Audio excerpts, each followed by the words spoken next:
In the early months of 2025, the United States, under President Donald Trump's second term, has thrust trade policy into the spotlight, particularly in its relationship with Canada. What began as a targeted economic maneuver has evolved into a high-stakes chess game, blending economic leverage with political posturing.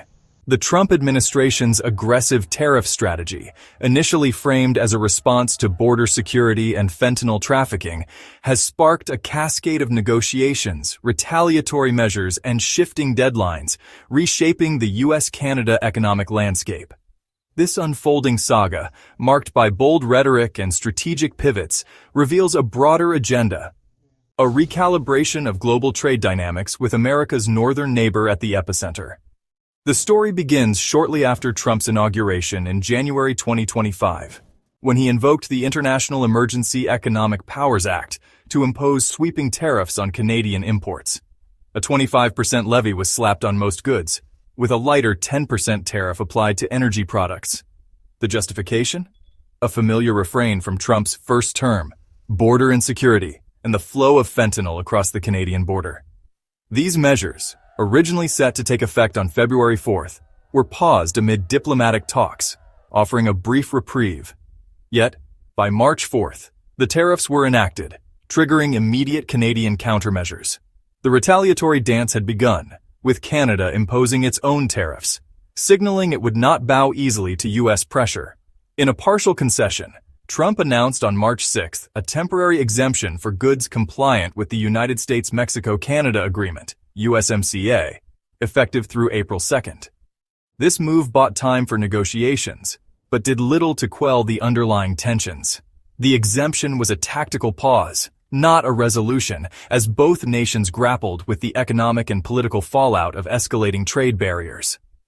Then came April 2nd, a date Trump branded as Liberation Day. With characteristic flair, he unveiled a universal 10% tariff on all imports, coupled with a promise of steeper reciprocal tariffs for countries deemed to engage in unfair trade practices. While Canada and Mexico initially escaped the harshest penalties, the average U.S. tariff rate skyrocketed from 2.5% to nearly 27%, a seismic shift that reverberated across global markets. By June, the stage was set for a critical moment at the 51st G7 summit in Kananaskis, Canada. Trump and Canadian Prime Minister Mark Carney met face-to-face, launching a 30-day sprint to forge a new U.S.-Canada economic and security agreement. The goal was ambitious: resolve trade disputes, address border security, and stabilize a relationship strained by months of tit-for-tat tariffs. Yet, true to form, Trump upended expectations. Days before the agreed-upon deadline, he altered the timeline and scope of the tariffs, keeping both allies and adversaries guessing.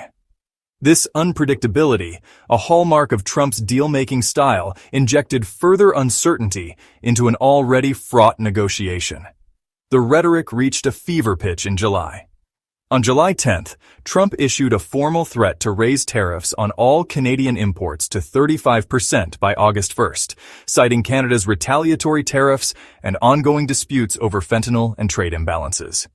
In a letter to Canadian leadership, he framed the escalation as a defense of U.S. economic interests, a move to protect American workers and industries from what he described as decades of exploitation. The tone of the discussions, once cautiously optimistic, grew sharper, with both sides digging in. Yet, in recent days, a subtle shift has emerged, hinting at the possibility of a breakthrough, or at least a temporary détente. To understand the American perspective, consider the words of Commerce Secretary Howard Lutnick, who took to the airwaves on Face the Nation to defend the administration's strategy. Lutnick, a seasoned financier with a knack for blunt communication, dismissed concerns that the tariffs were a blunt instrument destined to harm a key trading partner. "No, see, that's silly," he said, rejecting Canadian Prime Minister Mark Carney's skepticism about avoiding a tariff-heavy future. Lutnick pointed to the USMCA, noting that 75% of goods from Canada and Mexico already enter the U.S. duty-free. The administration, he argued, isn't seeking to punish Canada broadly, but to target specific sectors where trade imbalances persist. The president said, "Look, unless you stop this fentanyl and close the border, we're just going to keep tariffs on the other 25%. Lutnick explained, tying trade policy to the opioid crisis and border enforcement. This linkage is no accident. For the Trump administration, tariffs are more than an economic tool. They're a cudgel to advance a broader agenda. Lutnick emphasized fairness and reciprocity, rejecting accusations of protectionism. Canada is not open to us. They need to open their market, he said. Unless they're willing to open their market, they're going to pay a tariff. That's a simple message the president has. It's fair trade. It's reciprocal trade. The argument is rooted in a narrative of historical grievances. For decades, American producers have faced barriers in Canada, from restrictive dairy quotas to uneven regulatory standards. Trump's tariffs, Lutnick argued, are correcting an 80-year wrong, creating opportunities for American businesses and workers. Lutnick's comments also hinted at a looming renegotiation of the USMCA, a trade deal Trump himself championed during his first term. While the agreement currently allows most Canadian goods to enter the U.S. tariff-free, Lutnick suggested that its terms are not set in stone. I think the president is absolutely going to renegotiate USMCA, he said, pointing to 2026 as a potential timeline. The focus, he stressed, is on bringing production back to American soil, particularly in industries like automobile manufacturing. He wants to protect American jobs, Lutnick said. He doesn't want cars built in Canada or Mexico when they could be built in Michigan or Ohio. This vision aligns with Trump's Made in America ethos, which seeks to make foreign production less viable through tariffs and trade pressure. When pressed on whether the baseline 10% tariff could rise, Lutnick was cagey but clear. Larger economies like Canada's won't escape higher rates unless they meet U.S. demands on market access and border security. You should assume that the small countries will have a baseline tariff of 10%, he said. And then the bigger economies will either open themselves up or they'll pay a fair tariff to America for not opening themselves up and treating America unfairly. This tiered approach suggests a strategic escalation, with Canada facing the prospect of steeper tariffs if negotiations falter. Lutnick framed the broader strategy as a reset of America's global trade posture, projecting that Trump's policies could unlock $300 to $400 billion in economic opportunities, boosting U.S. GDP by up to 1.5%. The message to Canada and other trading partners was unmistakable: open your markets or face the consequences. Across the border, Canadian leaders are navigating this turbulent landscape with a mix of pragmatism and resolve. Stephen McNeil, a former Nova Scotia Premier and member of the Prime Minister's Council on Canada-US Relations, offered a glimpse into Canada's perspective during an interview with CTV News. McNeil emphasized the need for internal unity, urging Canadian premiers to strengthen interprovincial trade and build a more cohesive national economy. We're going to take major steps forward in ensuring that we can have free and open trade within our own country, he said, highlighting the irony of external trade disputes, exposing domestic vulnerabilities. For McNeil, the path forward lies in addressing what Canada can control, its internal market, while bracing for unpredictable U.S. policies. McNeil acknowledged the frustration of negotiating with an administration prone to shifting deadlines and demands. Each time we go to negotiate with the U.S., there is another change and another date, he remarked, capturing the whiplash of Trump's tariff strategy.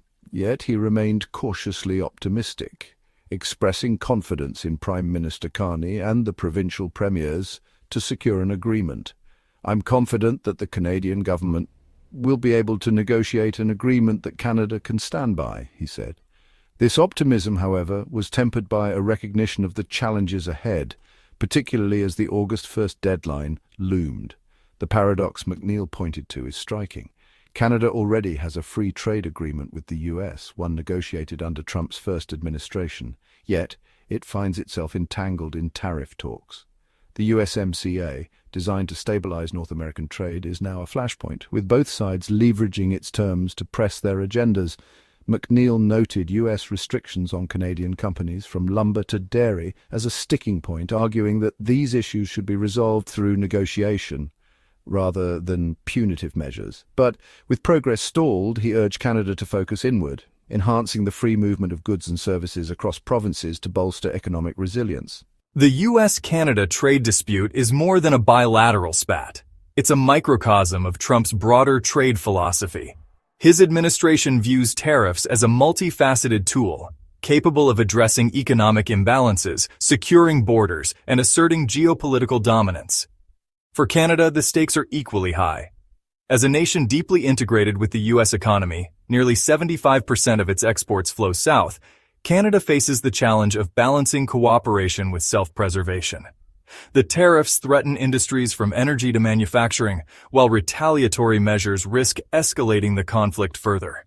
At its core, this saga reflects a clash of visions. Trump's America First approach prioritizes domestic industries and leverages economic might to extract concessions. Canada, meanwhile, seeks to preserve its access to the US market while asserting its sovereignty and economic independence. The negotiations, marked by deadlines and delays, reflect the complexity of this relationship. Two nations bound by geography, history, and trade, yet divided by competing priorities. As the August 1st deadline approaches, the path forward remains uncertain. Will Trump follow through on his threat to impose 35% tariffs, or will cooler heads prevail in the final hours of negotiation? The outcome hinges on whether both sides can find common ground on issues like border security, market access, and fentanyl trafficking. For now, the U.S. and Canada are locked in a delicate dance, each step fraught with economic and political consequences. What's clear is that this is not just about tariffs. It's about power, reciprocity, and the future of North American trade. For American workers in Michigan or Ohio, Trump's policies promise a resurgence of manufacturing and job growth. For Canadian producers, from Alberta's oil fields to Ontario's auto plants, the tariffs pose an existential threat to their US market access. Both nations are playing a high-stakes game, with billions in trade and millions of jobs hanging in the balance. The coming weeks will test the resilience of the US-Canada partnership. For Trump, the tariffs are a bold gambit to reshape global trade in America's favor. For Canada, they're a call to action, a chance to strengthen internal unity and negotiate from a position of strength. As the deadline looms, the world watches, waiting to see whether this economic standoff will lead to a new era of cooperation or a deeper divide.